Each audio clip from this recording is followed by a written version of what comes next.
Durante 43 años serví con devoción, hasta el día en que descubrí que estaba encubriendo crímenes monstruosos en nombre de la fe. Perdí a mi familia, a mis amigos y hasta el amor de mi esposa, todo para proteger su imagen.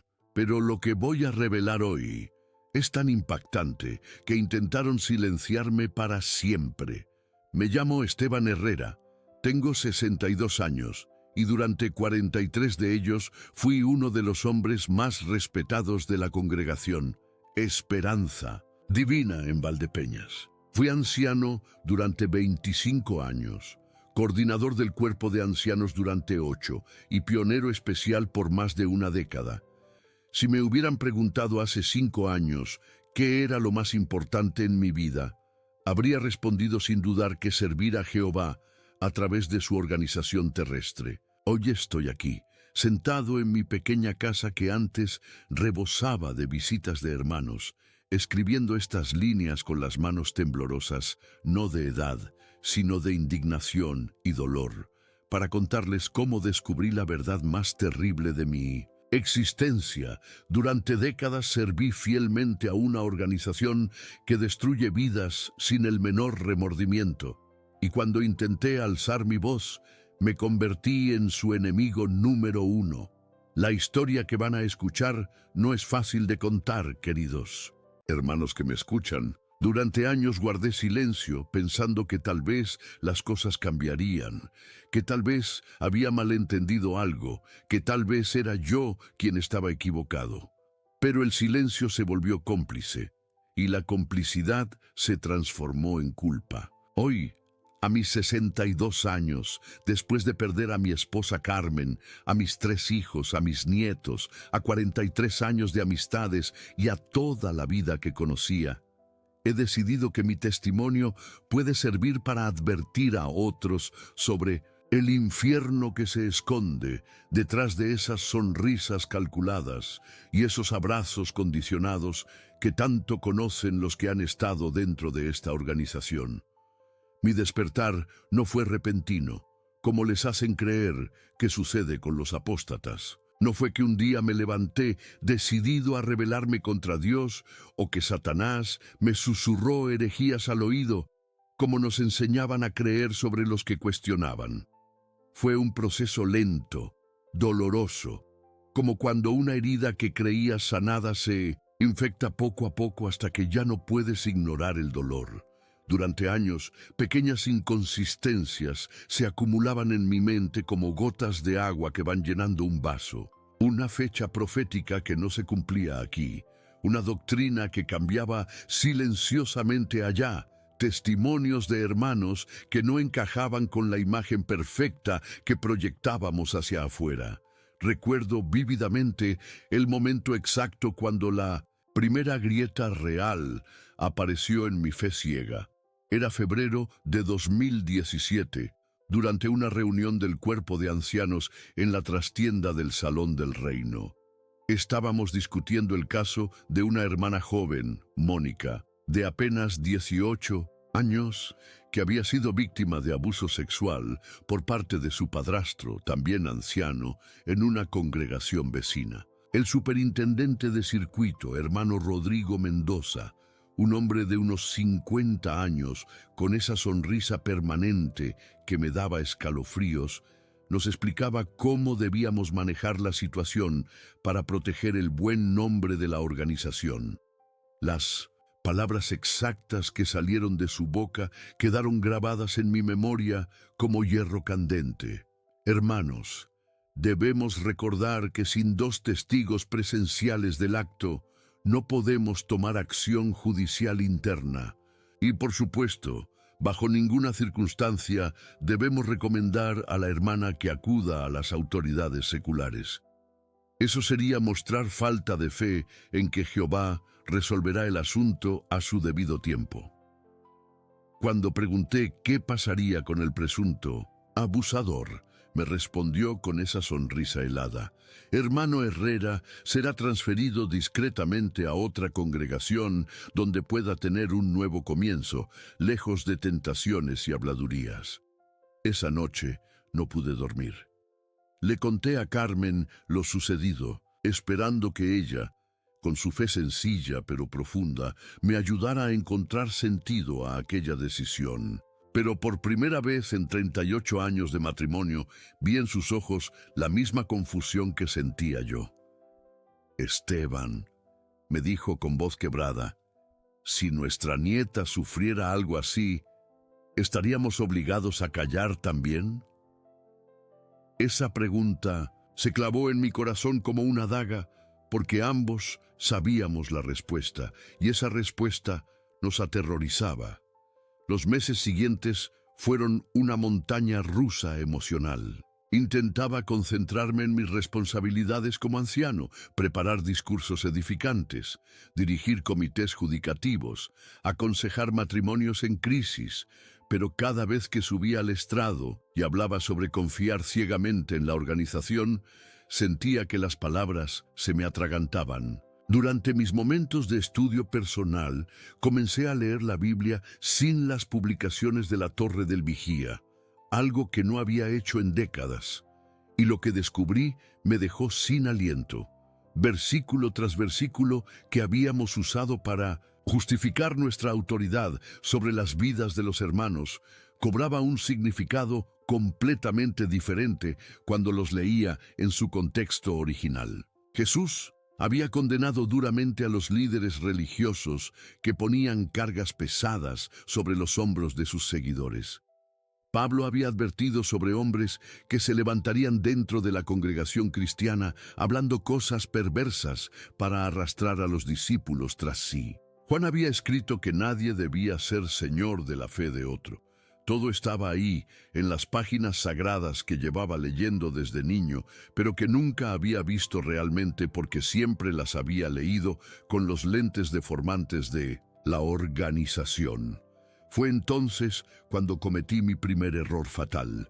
Compartí algunas de estas reflexiones con mi compañero anciano más cercano, hermano Felipe Martínez, con quien había servido hombro a hombro durante 15 años. Pensé que él, siendo un hombre inteligente y estudioso, podría ayudarme a procesar estas dudas de manera constructiva.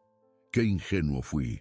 Al día siguiente, recibí una llamada del coordinador del cuerpo de ancianos citándome a una reunión especial. Mi corazón se hundió porque inmediatamente supe lo que había pasado. Felipe me había delatado. La reunión se celebró un martes por la noche en el despacho principal del Salón del Reino, ese cuartito donde tantas veces yo mismo había interrogado a hermanos acusados de diversas faltas.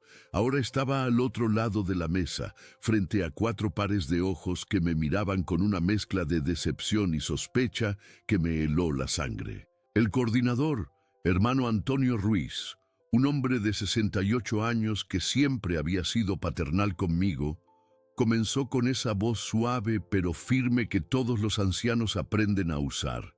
Hermano Herrera, hemos recibido informes preocupantes sobre algunos comentarios que has hecho últimamente. Comentarios que podrían interpretarse como críticas hacia la organización de Jehová. Durante las 2 horas siguientes, fui sometido al interrogatorio más humillante de mi vida. Me preguntaron si había estado visitando sitios web apóstatas, si había estado leyendo literatura crítica hacia los testigos de Jehová, si había estado en contacto con expulsados o desasociados. Cada negativa mía era recibida con miradas escépticas. Cuando intenté explicar mis preocupaciones legítimas sobre cómo manejábamos casos de abuso, fue como si hubiera pronunciado blasfemias. «Hermano Herrera», me dijo el hermano Ruiz con tono paternal pero amenazante, «parece que has perdido el aprecio por la organización que Jehová está usando. Esto es muy grave, hermano, muy grave». Al final de aquella sesión de inquisición, me dieron un ultimátum disfrazado de consejo amoroso.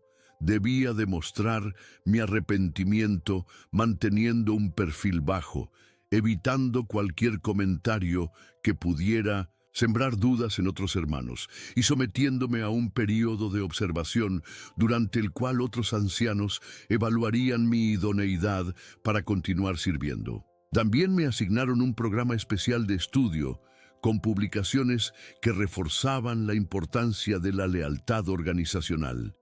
Era, en términos simples, mi primer paso hacia la rehabilitación o hacia la expulsión. Esa noche llegué a casa, destrozado. Carmen me esperaba con una cena que se había enfriado hacía horas y en sus ojos vi que ya sabía lo que había pasado. Las noticias viajan rápido en una congregación pequeña y las esposas de los ancianos suelen estar bien informadas sobre lo que sucede en esas reuniones secretas. ¿Qué van a hacer contigo?, me preguntó con voz temblorosa. Cuando le expliqué la situación, vi cómo el miedo se apoderaba de su rostro. 40 años siendo la esposa respetada de un anciano prominente, y ahora de repente estaba en peligro de convertirse en la esposa de un apóstata. Los días siguientes fueron un infierno silencioso. Podía sentir las miradas sobre mí durante las reuniones, los susurros que cesaban cuando me acercaba, las sonrisas forzadas que reemplazaron a los saludos calorosos de siempre. Era como si llevara una marca invisible en la frente que decía «sospechoso de apostasía». Los hermanos, que antes me consultaban sobre problemas personales o espirituales, ahora evitaban quedarse a solas conmigo. Las invitaciones a cenas familiares se evaporaron. Incluso mis propios hijos comenzaron a tratarme con una distancia que no había existido nunca antes. Pero lo que más me dolió fue ver cómo Carmen comenzó a cambiar hacia mí. La mujer que había sido mi compañera incondicional durante casi 4 décadas empezó a cuestionarme con preguntas cargadas de miedo y culpa. ¿En qué te has convertido, Esteban? ¿Por qué estás poniendo en peligro nuestra familia espiritual? ¿No te das cuenta de que si te expulsan, yo también voy a sufrir las consecuencias? Sus palabras me partían el alma porque sabía que tenía razón. En el mundo de los testigos de Jehová, el castigo nunca es individual, se extiende como ondas concéntricas, destruyendo todo a su paso. Durante las semanas siguientes a aquella reunión humillante, mi vida se convirtió en una pesadilla de vigilancia constante. Cada palabra que pronunciaba en las reuniones era analizada. Cada comentario era pesado en balanzas invisibles que determinaban si estaba demostrando la lealtad requerida o si continuaba por el sendero peligroso de la apostasía. Me asignaron a hermanos específicos para que me acompañaran en el servicio del campo, no por ayuda espiritual, sino para monitorear cada conversación que tuviera con los habitantes de las casas que visitábamos. Era como vivir bajo una lupa gigantesca que magnificaba cada gesto, cada expresión, cada silencio. El hermano Martínez, quien me había delatado, ahora actuaba como si nada hubiera pasado entre nosotros, pero podía ver en sus ojos esa satisfacción, helada del delator, que se siente justificado por haber hecho lo correcto según los estándares organizacionales. Durante los descansos entre las reuniones me acorralaba con conversaciones aparentemente casuales que en realidad eran interrogatorios, disfrazados. Me preguntaba sobre mis lecturas recientes, sobre páginas web que había visitado, sobre cualquier contacto que hubiera tenido con hermanos de otras congregaciones. Cada pregunta venía envuelta en sonrisas fraternas y preocupación fingida. Pero yo podía sentir el veneno que destilaban. Fue durante este período de observación cuando comencé a notar algo que me había pasado, desapercibido durante décadas de servicio como anciano. La organización tenía un sistema perfeccionado para identificar, aislar y destruir a cualquier miembro que mostrara signos de pensamiento independiente. No era casual ni espontáneo. Era una máquina bien aceita que funcionaba con la precisión de un reloj suizo. Cada congregación tenía sus informantes, sus vigilantes, sus ejecutores. Y lo más terrorífico de todo era que estos roles no se asignaban oficialmente. Los hermanos los asumían naturalmente, convencidos de que estaban protegiendo la pureza doctrinal y la unidad congregacional. Carmen comenzó a recibir visitas de hermanas preocupadas que venían ostensiblemente a ofrecerle apoyo, pero que en realidad la estaban sondeando para obtener información sobre mi estado mental y espiritual. Estas mujeres, algunas de las cuales habían sido nuestras amigas íntimas durante años, llegaban con pasteles caseros y sonrisas comprensivas, pero se iban con detalles íntimos sobre nuestras conversaciones privadas y sobre mi comportamiento en casa. Mi esposa, ingenua al principio, les contaba sobre mis noches sin dormir, sobre mis largas horas de estudio bíblico, sobre mis preguntas incómodas. Solo cuando comenzó a notar que estas mismas confidencias aparecían después en boca de los ancianos, se dio cuenta de que había sido utilizada como espía involuntaria contra su propio marido. Una tarde de mayo, mientras preparaba un discurso para la escuela del ministerio teocrático, recibí una llamada que cambiaría para siempre mi perspectiva sobre la organización. Era la hermana Mónica, aquella joven víctima de abuso cuyo caso había sido encubierto meses atrás. Su voz temblorosa al otro lado de la línea me partió el alma. Hermano Herrera, necesito hablar con usted. Ha pasado algo terrible y no sé qué hacer. Quedamos en vernos en un café apartado del centro de la ciudad, lejos de ojos conocidos que podrían malinterpretar nuestro encuentro. Lo que Mónica me contó esa tarde me dejó sin aliento y me llenó de una rabia que jamás había experimentado. El hermano que había abusado de ella, después de ser transferido discretamente a otra congregación, como habían planeado los ancianos, había comenzado a acosar a otra joven hermana en su nueva ubicación. Pero esta vez, la víctima había tenido el valor de acudir directamente a la policía, y las autoridades habían comenzado una investigación que amenazaba con exponer toda la red de encubrimiento que habíamos construido. Hermano Herrera, me dijo Mónica con lágrimas corriendo por sus mejillas, los ancianos me han dicho que si declaro ante la policía, seré expulsada por sembrar división y por no esperar en Jehová. Me han dicho que testificar contra un hermano ante autoridades mundanas es traición contra la organización de Dios. Esa noche llegué a casa transformado. La ira que había estado creciendo en mi interior durante meses finalmente había encontrado su foco. No era solo que la organización fuera imperfecta o que cometiera errores de juicio. Era que activamente protegía a depredadores sexuales y castigaba a sus víctimas por buscar justicia. Era un sistema diseñado para preservar su imagen pública a costa de la seguridad de los más vulnerables. Cuando le conté a Carmen lo que había descubierto, vi algo quebrarse en sus ojos. Por primera vez en nuestra vida de casados, mi esposa me dijo: «Esteban, ya no sé en qué creer». Durante los días siguientes, comencé a documentar todo lo que sabía sobre casos similares que habían pasado por mi escritorio durante mis años como anciano. Nombres, fechas, decisiones tomadas, víctimas silenciadas, abusadores protegidos. El patrón era tan claro y tan sistemático que no podía ser coincidencia. Era política organizacional deliberada, diseñada en las oficinas centrales de Brooklyn, implementada fielmente por ancianos como yo en congregaciones de todo el mundo. Había participado de este sistema durante décadas, creyendo genuinamente que estaba sirviendo a Dios, cuando en realidad estaba siendo cómplice de una red criminal disfrazada de religión. Mi comportamiento durante las reuniones comenzó a cambiar de manera más evidente.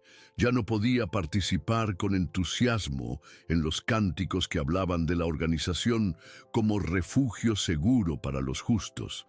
Ya no podía dar comentarios entusiastas durante el estudio de la Atalaya cuando los artículos hablaban de confiar ciegamente en los ancianos designados por Espíritu Santo. Mis intervenciones se volvieron escasas y cuando hablaba, mis palabras sonaban huecas incluso para mis propios oídos. Los hermanos comenzaron a notar este cambio y los rumores sobre mi condición espiritual se extendieron como fuego en pastizal seco. Fue entonces cuando el coordinador del cuerpo de ancianos decidió que había llegado el momento de tomar medidas más drásticas. Me citó a otra reunión, pero esta vez no era una advertencia fraternal, era un tribunal. Los 5 ancianos restantes de la congregación estaban presentes, sentados en semicírculo como jueces dispuestos a pronunciar sentencia. El hermano Ruiz comenzó leyendo una lista de acusaciones que me dejó helado. Sembrar dudas sobre la organización, cuestionar decisiones teocráticas, contactar con personas disfellowshipped, mostrar espíritu rebelde, falta de sujeción al esclavo fiel. Y discreto, hermano Herrera, me dijo con esa voz que había escuchado dirigida hacia otros hermanos en situaciones similares. Estas acusaciones son muy graves.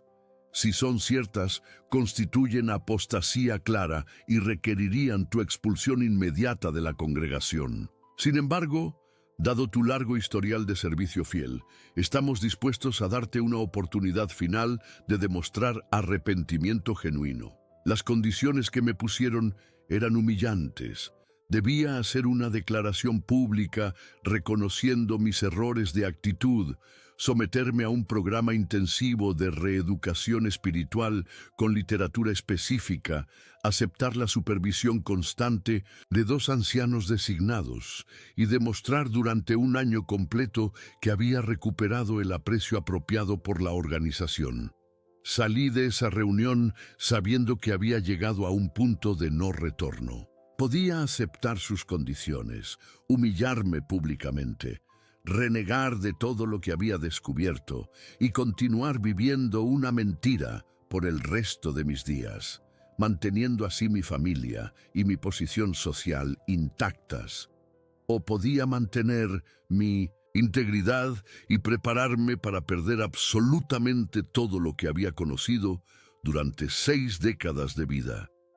Esa noche, sentado en mi estudio rodeado de décadas de publicaciones de la Torre del Vigía, que ahora me parecían propaganda venenosa, tomé la decisión más difícil y más liberadora de mi existencia. No iba a mentir más. Carmen entró al estudio alrededor de medianoche y me encontró escribiendo furiosamente en mi computadora. «¿Qué estás haciendo, Esteban?», me preguntó, con voz temerosa. «Estoy escribiendo la verdad», le respondí sin levantar la vista de la pantalla. Toda la verdad sobre lo que hemos estado sirviendo durante todos estos años. Vi cómo palidecía y cómo sus manos comenzaron a temblar. «Por favor», me suplicó, «piensa en nuestros hijos, en nuestros nietos, en nuestra reputación. No hagas esto». Pero ya era demasiado tarde. La verdad había encontrado su voz y no había poder humano que pudiera silenciarla nuevamente. Al día siguiente comencé a contactar discretamente con otros hermanos que a lo largo de los años habían mostrado signos de incomodidad con ciertas prácticas organizacionales. Para mi sorpresa, varios de ellos admitieron haber tenido dudas similares, pero haber elegido el silencio por miedo a las consecuencias. Uno de ellos, el hermano García de la congregación vecina, me reveló que llevaba años documentando inconsistencias doctrinales y casos de abuso encubierto, esperando el momento apropiado para actuar. Descubrí que existía una red subterránea de testigos de Jehová activos que mantenían su membresía mientras secretamente cuestionaban y documentaban los abusos del sistema. Pero también descubrí algo mucho más siniestro. La organización tenía infiltrados en estas redes informales de disidentes hermanos que fingían tener dudas para identificar a los verdaderos cuestionadores y reportarlos a los cuerpos de ancianos correspondientes. El sistema de espionaje interno era mucho más sofisticado de lo que había imaginado. No era paranoia, era realidad documentada. La organización había perfeccionado métodos de control social que rivalizaban con los regímenes totalitarios más eficientes de la historia. Queridos hermanos que me escuchan, antes de continuar con mi relato, quiero detenerme un momento para hablarles desde el corazón. Sé que muchos de ustedes están viendo esto porque algo dentro de sus almas les dice que hay preguntas que necesitan respuestas, dudas que necesitan ser exploradas, verdades que necesitan ser descubiertas. Quiero que sepan que no están solos en esta búsqueda.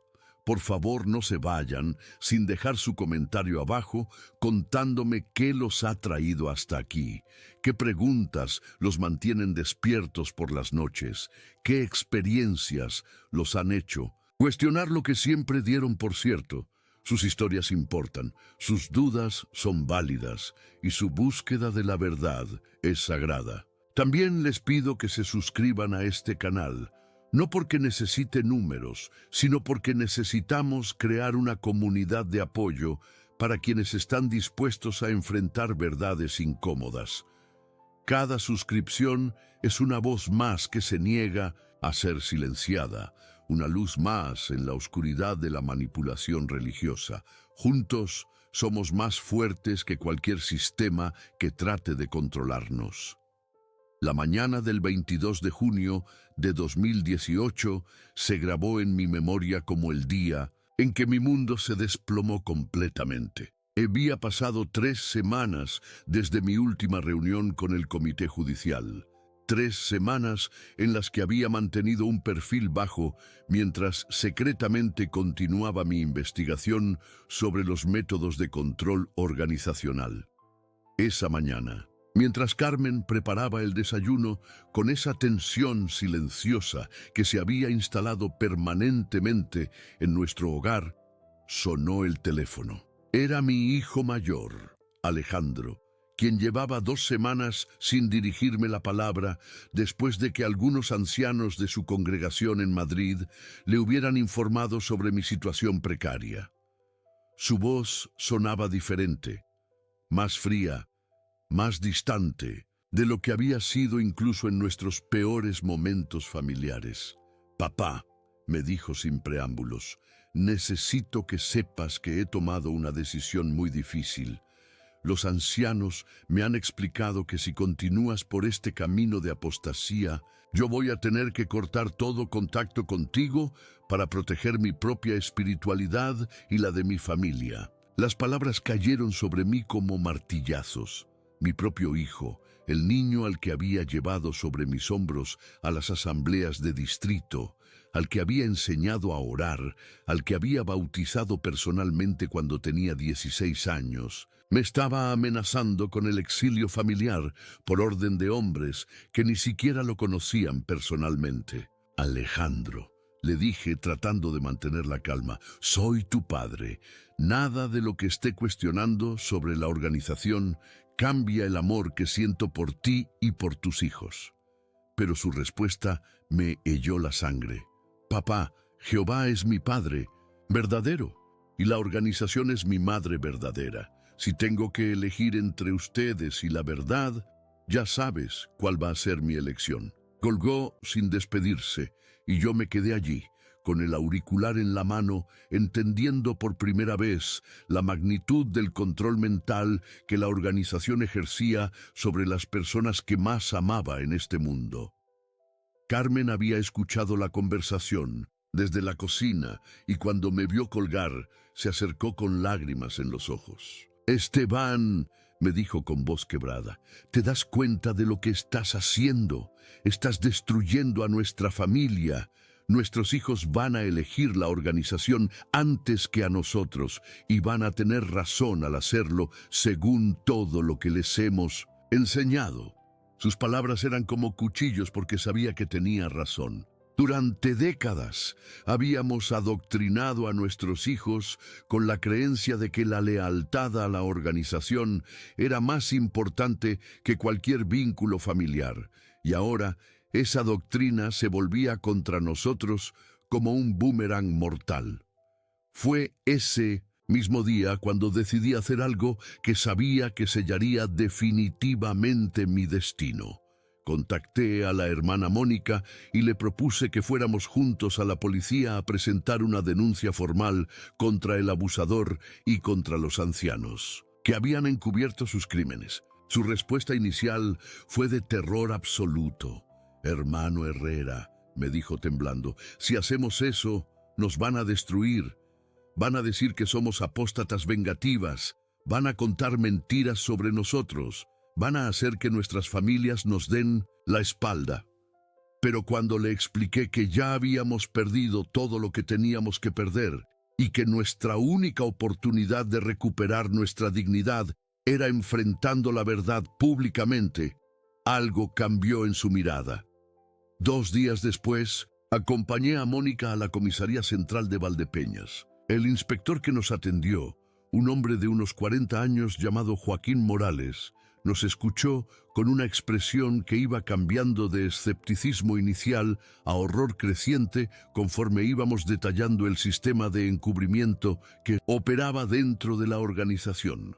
Cuando terminamos de contar nuestra historia, se recostó en su silla y suspiró profundamente antes de decirnos: «Señores, lo que me están describiendo no es un caso aislado de abuso sexual. Es una conspiración criminal organizada para obstruir la justicia y proteger a delincuentes sexuales. Esto va mucho más allá de mi jurisdicción local».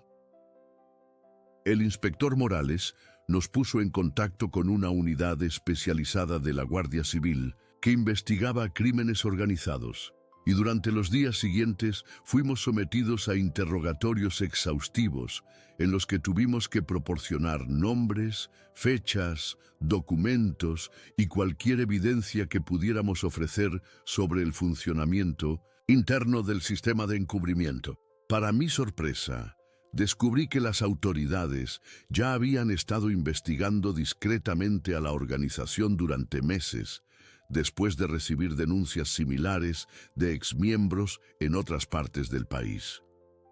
Fue durante uno de estos interrogatorios cuando el capitán de la Guardia Civil que dirigía la investigación, un hombre severo llamado Ricardo Fernández, me hizo una pregunta que me dejó sin aliento.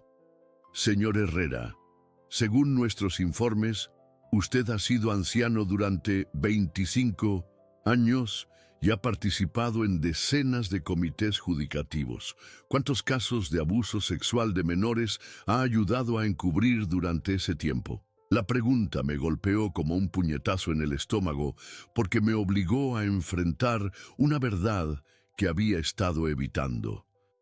Yo no era solo una víctima del sistema, sino también uno de sus ejecutores.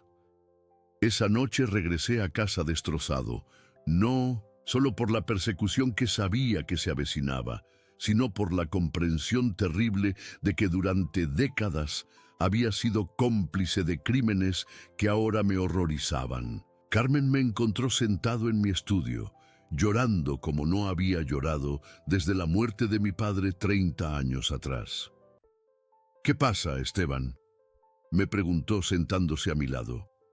Cuando le conté sobre mi conversación con las autoridades, sobre las preguntas que me habían hecho, sobre la realización de mi propia culpabilidad, vi cómo algo se quebraba también en su interior. «¿Cuántos niños, Carmen?», le dije entre sollozos. «¿Cuántos niños sufrieron mientras yo seguía órdenes sin cuestionar, creyendo que estaba protegiendo la organización de Dios?» Ella me abrazó en silencio y supe que finalmente estaba empezando a entender la magnitud de lo que habíamos estado sirviendo todos estos años, pero también supe que este momento de comprensión compartida sería uno de los últimos que tendríamos, porque el sistema al que habíamos servido no nos permitiría permanecer unidos una vez que nos convirtiéramos oficialmente en sus enemigos. Al día siguiente comenzaron las represalias. Primero fue una llamada telefónica anónima a las 3 de la madrugada con una voz distorsionada que me decía: «Apóstata traidor, vas a pagar por lo que estás haciendo». Luego fueron las miradas hostiles en la calle, los saludos que se convertían en ignorancia deliberada cuando me reconocían, los susurros que seguían mis pasos cuando caminaba por el centro del pueblo. La maquinaria de destrucción social se había puesto en marcha, y yo estaba experimentando en carne propia la eficiencia despiadada con la que operaba. Pero lo peor llegó cuando el coordinador del cuerpo de ancianos, hermano Ruiz, apareció en mi puerta acompañado por 2 ancianos de congregaciones vecinas que no me conocían personalmente. Era un trío intimidante, vestidos con sus mejores trajes, portando carpetas llenas de documentos y con expresiones que mezclaban dolor fingido con determinación implacable. «Hermano Herrera», me dijo el hermano Ruiz con esa voz que había perfeccionado durante décadas de pronunciar sentencias religiosas, «hemos venido a darle una última oportunidad de rectificar su camino antes de que sea demasiado tarde. Me informaron que tenían evidencia irrefutable de que yo había estado difamando a la organización ante autoridades seculares, que había estado sembrando dudas entre los hermanos y que había estado asociándome con personas expulsadas en abierta violación de los principios bíblicos. Las acusaciones eran técnicamente correctas, pero la forma en que las presentaban hacía que mi búsqueda de justicia sonara como traición diabólica. «Hermano», me dijo uno de los ancianos foráneos con voz melosa, «todavía hay tiempo para que se arrepienta, retire sus acusaciones falsas y demuestre que el Espíritu de Jehová aún obra en usted». Las condiciones que me ofrecieron eran un insulto a mi inteligencia y a mi dignidad. Tenía que retirar formalmente mis declaraciones ante las autoridades, disculparme públicamente ante la congregación por haber sembrado dudas, someterme a un programa de rehabilitación espiritual de 2 años y firmar un documento comprometiéndome a no hablar nunca más sobre asuntos internos de la organización. A cambio, me permitirían permanecer como miembro en condición de restricción total, sin privilegios de servicio, sin derecho a comentar en las reuniones y bajo supervisión permanente de ancianos designados. Mi respuesta fue clara e inequívoca. «Hermanos, he descubierto que durante décadas he estado sirviendo a una organización que protege a criminales y silencia a sus víctimas.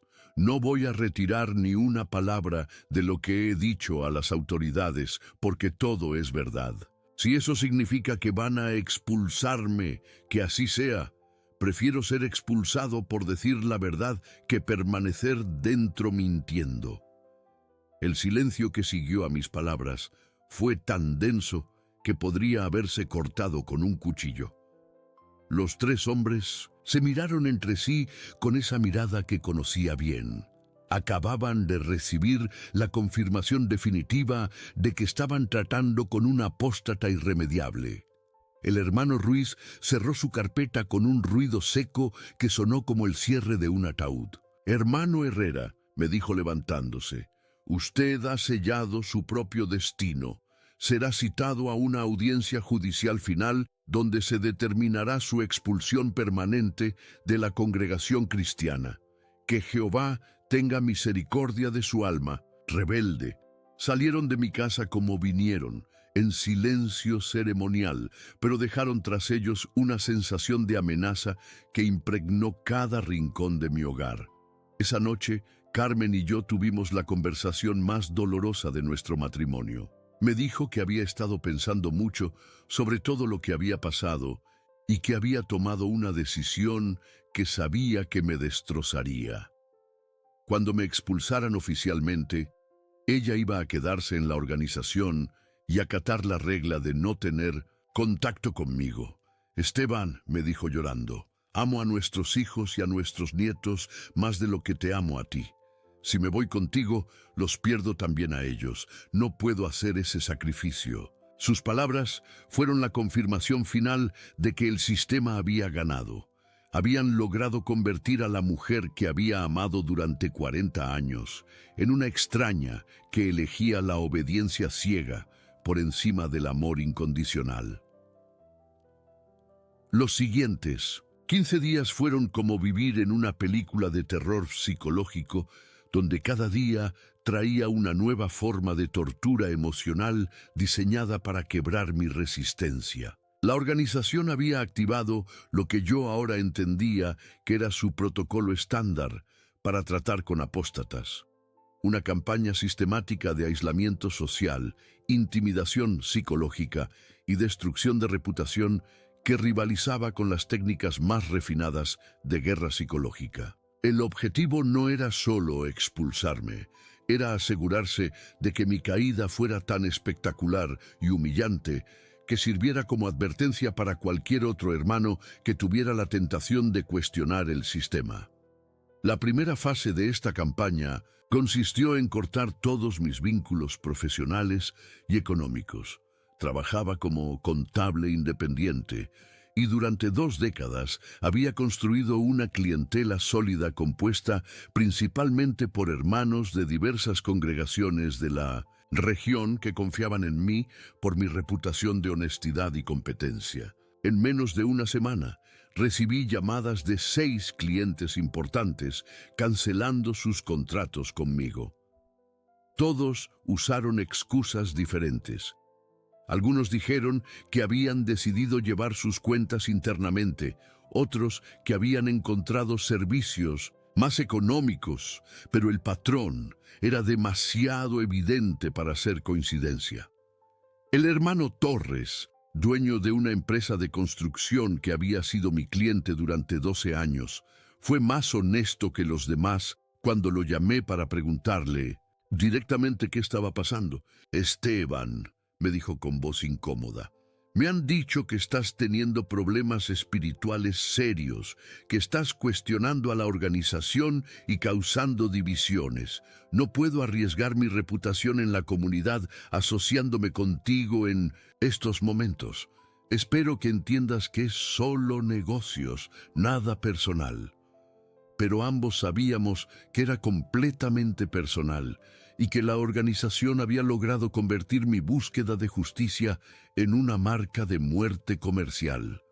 Simultáneamente, Carmen comenzó a experimentar su propia forma de presión social.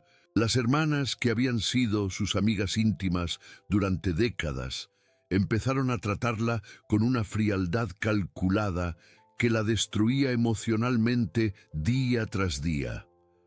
Durante las reuniones, podía ver cómo la evitaban sutilmente, cómo las conversaciones cesaban cuando se acercaba, cómo las invitaciones a reuniones sociales simplemente dejaron de llegar. Una tarde, la encontré llorando en la cocina después de que la hermana Rosario, su mejor amiga durante 25 años, la hubiera cruzado de calle deliberadamente para evitar saludarla.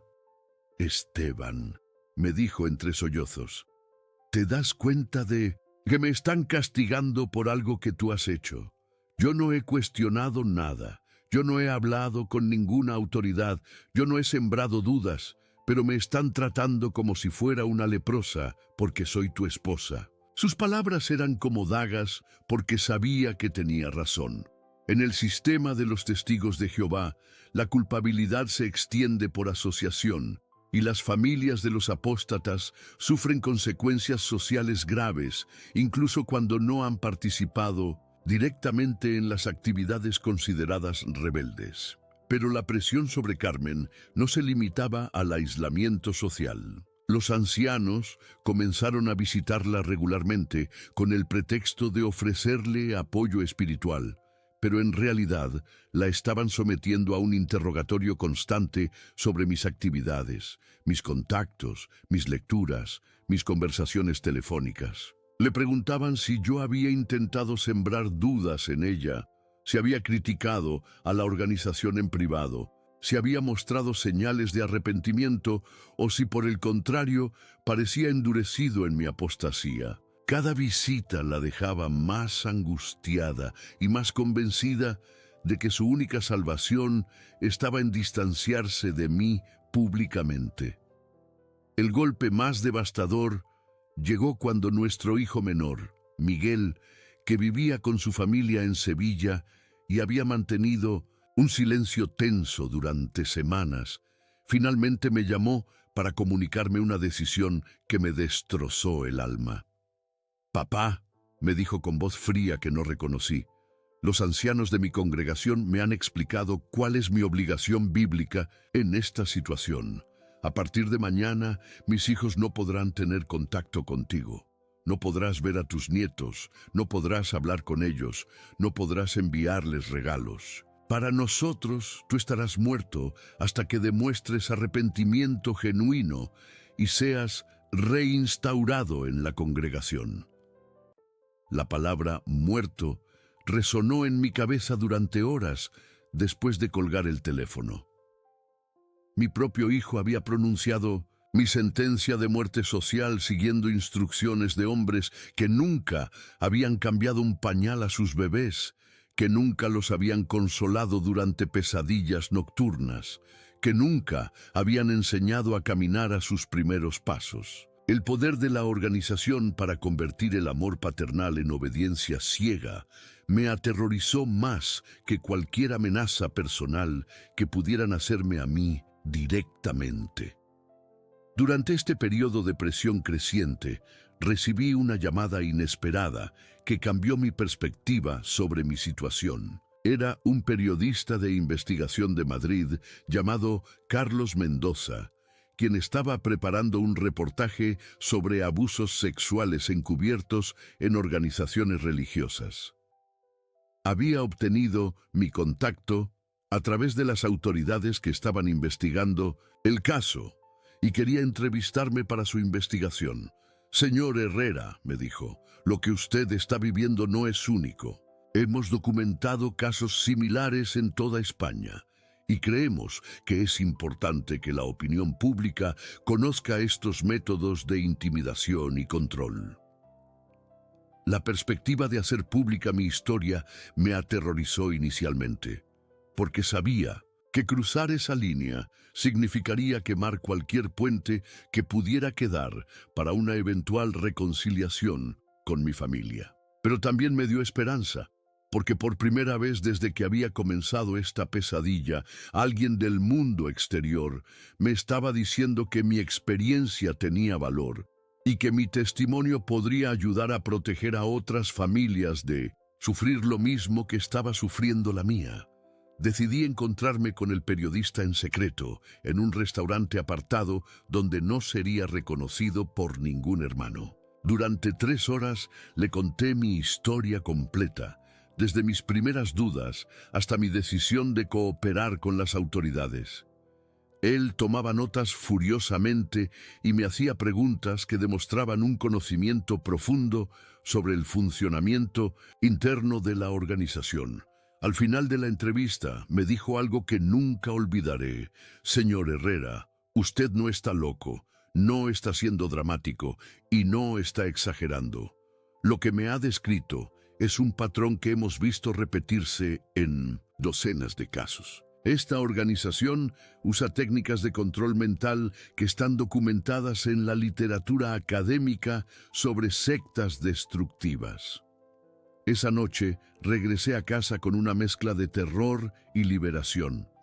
Terror, porque sabía que publicar mi historia provocaría represalias aún más severas, pero liberación porque finalmente alguien había validado mi experiencia y me había confirmado que no estaba perdiendo la razón. Carmen notó inmediatamente el cambio en mi comportamiento y me interrogó sobre dónde había estado y con quién había hablado. Cuando le conté sobre mi encuentro con el periodista, su reacción fue de pánico absoluto. «Esteban», me gritó, con una desesperación que nunca había visto en ella, «¿te has vuelto completamente loco? Si publican tu historia en los periódicos, ya no solo seremos apóstatas para la organización, seremos traidores públicos. Nos van a destruir completamente. Van a hacer que toda España sepa que somos enemigos de Dios. Nuestros hijos van a ver nuestros nombres en los periódicos asociados con ataques contra la verdad. No podremos mostrar la cara en ningún lugar. Sus palabras me dolieron porque entendí que tenía razón sobre las consecuencias, pero también porque me confirmaron que ella seguía viendo mi búsqueda de justicia como traición contra Dios, en lugar de resistencia contra un sistema corrupto. Los días siguientes fueron una cuenta regresiva hacia mi audiencia judicial final, que había sido programada para el jueves por la noche en el Salón del Reino. Sabía que el resultado estaba decidido de antemano, pero también sabía que era mi última oportunidad de hablar directamente a los hombres que habían controlado mi vida durante décadas y decirles exactamente lo que pensaba sobre sus métodos y sus motivaciones. Pasé horas preparando lo que sería mi declaración final, documentando cada abuso que había presenciado, cada injusticia que había callado, cada víctima que había sido silenciada. Carmen intentó convencerme hasta el último momento de que pidiera perdón y me sometiera a las condiciones que me habían ofrecido.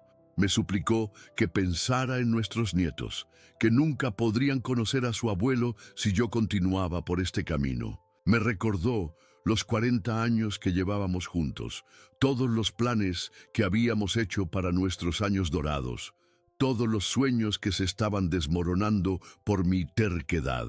Sus súplicas me partían el corazón porque sabía que eran genuinas, pero también sabía que eran el producto del condicionamiento mental que la organización había implantado en ella durante décadas.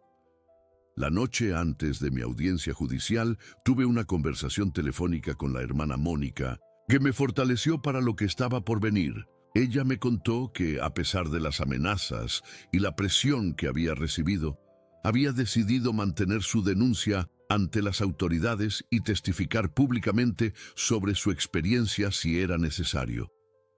Hermano Herrera, me dijo con una voz que sonaba más fuerte de lo que había sonado nunca.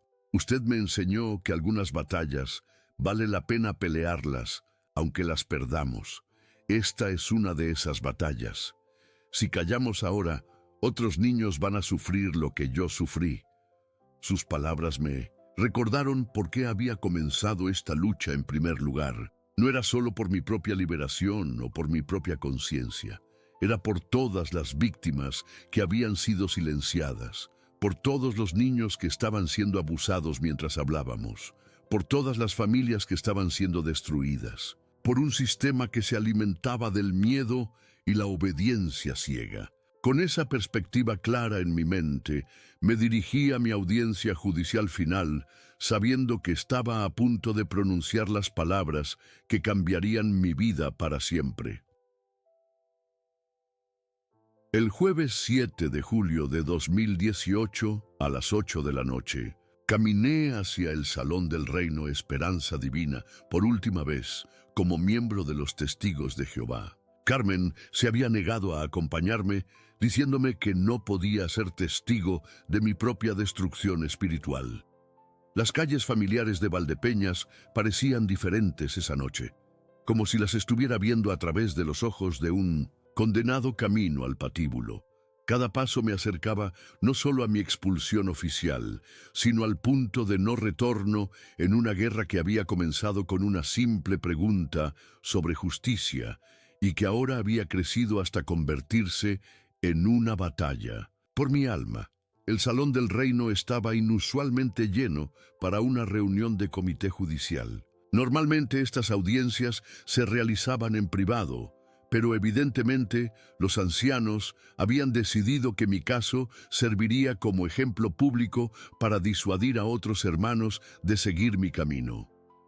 Vi rostros conocidos en cada fila, hermanos con los que había servido durante décadas, familias a las que había aconsejado en momentos difíciles, jóvenes a los que había bautizado personalmente.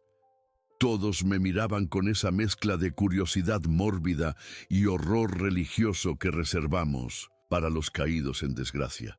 Me dirigieron a una silla solitaria frente al estrado, donde 5 ancianos se habían instalado como un tribunal inquisitorial. El hermano Ruiz ocupaba el centro como presidente del comité, flanqueado por ancianos de congregaciones vecinas que habían sido traídos para garantizar la apariencia de imparcialidad.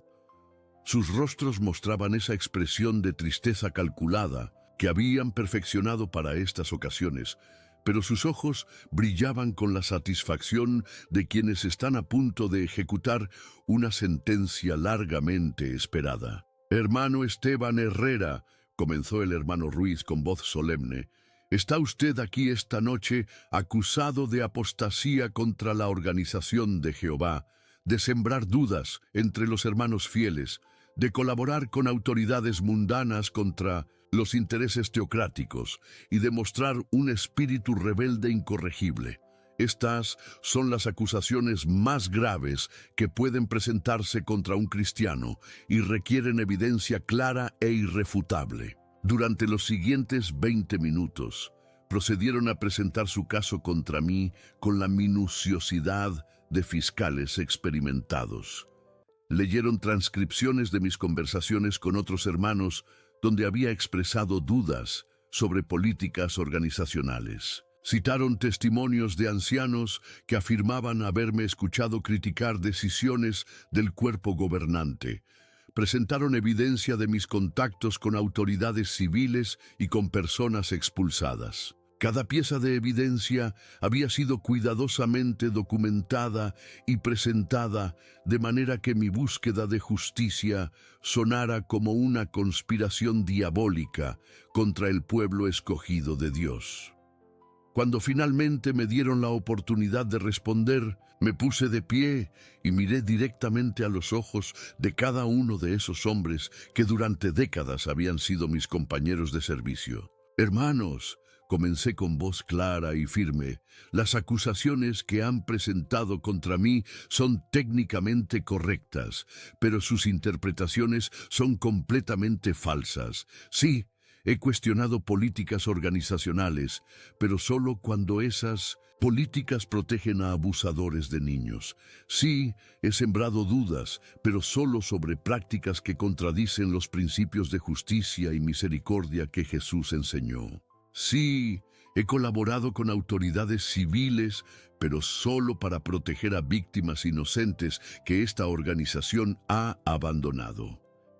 El silencio que siguió a mis palabras era tan denso que podía escuchar los latidos de mi propio corazón. Continué. «Durante 25 años serví como anciano en esta organización, creyendo genuinamente que estaba sirviendo a Dios. Participé en comités judicativos donde silenciamos a víctimas de abuso sexual para proteger la reputación de la organización. Ayudé a expulsar a hermanos cuyo único crimen fue hacer las preguntas incómodas que yo debería haber hecho décadas atrás. Fui cómplice de un sistema que usa el miedo y la manipulación emocional para controlar las mentes y los corazones de millones de personas sinceras que solo quieren servir a Dios». Vi cómo algunos hermanos en la audiencia intercambiaban miradas, incómodas, como si mis palabras hubieran tocado nervios que preferían mantener adormecidos. Continué con más fuerza. «Ustedes me acusan de apostasía, pero yo los acuso a ustedes de secuestro espiritual. Han tomado rehenes a nuestras familias, amenazando con destruir nuestros vínculos más sagrados si nos atrevemos a cuestionar su autoridad. Han convertido el amor de Cristo en una herramienta de chantaje emocional. Han transformado la búsqueda sincera de la verdad en un crimen punible con exilio social». El hermano Ruiz intentó interrumpirme varias veces, pero yo había esperado 40 años para decir estas palabras, y no iba a permitir que me silenciaran. «Esta organización enseña que fuera de ella no hay salvación, pero yo he descubierto que dentro de ella no hay libertad. Enseña que es el único canal de comunicación entre Dios y los hombres, pero yo he aprendido que Dios habla directamente al corazón de cualquiera que lo busque sinceramente. Enseña que cuestionar a los líderes es cuestionar a Dios mismo. Pero Jesús enseñó exactamente lo opuesto cuando condenó a los fariseos por poner sus tradiciones humanas por encima de los principios divinos. Finalmente, el hermano Ruiz logró silenciarme golpeando repetidamente sobre la mesa del estrado. ¡Suficiente!, gritó con una furia que contradecía completamente su pretendida tristeza cristiana. Has demostrado sin lugar a dudas que tu corazón está completamente endurecido contra la verdad. No muestras ni pizca de arrepentimiento. Los otros ancianos asintieron gravemente, como si mis palabras hubieran confirmado sus peores sospechas sobre mi condición espiritual. La deliberación duró exactamente 5 minutos, tiempo suficiente para mantener las apariencias de un proceso justo. Cuando regresaron, el hermano Ruiz se puso de pie y pronunció las palabras que había estado esperando durante meses. Hermano Esteban Herrera, después de una cuidadosa consideración de la evidencia y de sus propias palabras impenitentes, este comité judicial ha determinado que usted es culpable de apostasía contra la organización de Jehová. Por lo tanto, queda expulsado de la congregación cristiana. Efectivo inmediatamente. Ningún testigo de Jehová fiel debe tener contacto alguno con usted hasta que demuestre arrepentimiento genuino y solicite reinstauración. El anuncio fue recibido con un silencio sepulcral. Vi lágrimas en los ojos de algunos hermanos que habían sido mis amigos, pero también vi satisfacción en las caras de otros que evidentemente consideraban mi expulsión como una victoria de la justicia divina. Me puse de pie lentamente, miré una vez más alrededor del salón que había sido mi segundo hogar durante 4 décadas, y pronuncié mis últimas palabras como testigo de Jehová. Hermanos, ustedes pueden expulsarme de su organización, pero no pueden expulsarme del amor de Dios. Ustedes pueden prohibir que me hablen, pero no pueden silenciar la verdad. Y ustedes pueden destruir mi reputación entre ustedes, pero no pueden destruir mi conciencia limpia ante Dios. Salí del salón del reino caminando erguido, a pesar de que sentía como si mi mundo se hubiera desplomado completamente. Afuera me esperaba el periodista Carlos Mendoza con un fotógrafo.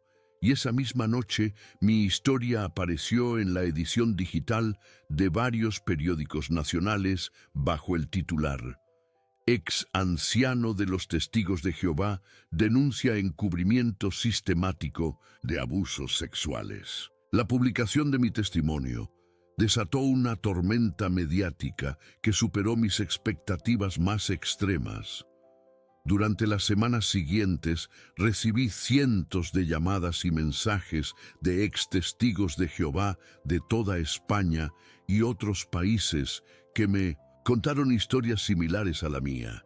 Cada testimonio confirmaba que mi experiencia no era única, sino parte de un patrón global de control y abuso que la organización había perfeccionado durante décadas. También recibí amenazas anónimas, intentos de sabotaje a mis pocos clientes restantes y una campaña sistemática de difamación que me pintaba como un apóstata vengativo y mentalmente inestable. Carmen finalmente tomó la decisión que había estado posponiendo durante meses. Se mudó con nuestro hijo mayor en Madrid y comenzó los trámites de divorcio. En su última conversación conmigo me dijo: Esteban, tal vez tengas razón sobre algunas de las cosas que has descubierto, pero no puedo seguirte por este camino. Prefiero vivir con dudas dentro de la organización que con certezas fuera de ella. Al menos dentro tengo una familia y una comunidad. Fuera solo tengo soledad. Sus palabras me dolieron profundamente, pero también las entendí. El precio de la libertad de conciencia puede ser más alto de lo que muchas personas están dispuestas a pagar. Hoy, 5 años después de mi expulsión, vivo una vida completamente diferente, pero infinitamente más auténtica. He reconstruido mi práctica contable con clientes que me valoran por mi competencia profesional, en lugar de por mi afiliación religiosa. He establecido relaciones genuinas basadas en respeto mutuo en lugar de obediencia doctrinal. He encontrado una comunidad de exmiembros de diversas religiones que entienden el trauma único de la salida de grupos de alto control. Y por primera vez en 62 años de vida, tengo una relación personal con Dios que no está mediada por ninguna organización humana. Mi historia ha inspirado a docenas de otros ex-testigos de Jehová a compartir públicamente sus testimonios, creando una red de apoyo que crece constantemente. Hemos logrado que se abran investigaciones oficiales sobre prácticas de encubrimiento en varias comunidades autónomas. Hemos ayudado a familias a reunificarse después de años de separación forzada por políticas de desasociación. Y hemos proporcionado recursos y apoyo emocional a cientos de personas que están considerando dejar la organización, pero temen las consecuencias. Queridos hermanos que me han acompañado hasta el final de este relato, quiero terminar hablándoles desde lo más profundo de mi corazón. Sé que muchos de ustedes están luchando con preguntas similares a las que me atormentaron durante años. Sé que algunos están experimentando dudas que los mantienen despiertos por las noches, preguntándose si lo que han creído toda su vida realmente viene de Dios o de hombres imperfectos con motivaciones humanas. Quiero que sepan que esas dudas no son debilidad espiritual. Son evidencia de que su conciencia está funcionando correctamente. No les voy a mentir diciendo que el camino hacia la libertad es fácil. Van a perder relaciones que valoraban, van a enfrentar presión social intensa, van a cuestionar todo lo que creían saber sobre Dios y la vida, pero también van a descubrir una libertad de pensamiento y de conciencia que nunca supieron que era posible. Van a desarrollar relaciones auténticas basadas en amor incondicional. Van a encontrar a Dios de maneras que nunca experimentaron dentro de estructuras organizacionales rígidas. Por favor, no se vayan sin contarme en los comentarios qué los ha traído hasta aquí, qué preguntas los están inquietando, qué experiencias los han hecho cuestionar. Sus historias importan más de lo que pueden imaginar, y compartirlas puede ser el primer paso hacia la libertad, no solo para ustedes, sino para otros que están pasando por luchas similares. También les pido que se suscriban a este canal y que lo compartan con cualquier persona que crean que podría beneficiarse de estos testimonios. No estamos construyendo una nueva religión. Estamos construyendo una comunidad de apoyo para quienes han elegido la búsqueda honesta de la verdad por encima de la comodidad de la conformidad. Recuerden siempre que la verdad no teme al escrutinio y que cualquier organización que castigue las preguntas honestas está admitiendo que tiene algo que ocultar. Ustedes son más fuertes y más valiosos de lo que cualquier sistema de control quiere que crean. Y por encima de todo, recuerden que el amor verdadero, ya sea humano o divino, nunca es condicional a la obediencia ciega. Que encuentren su propia verdad, que mantengan su integridad y que nunca permitan que nadie los convenza de que la libertad de conciencia es un precio demasiado alto por pagar.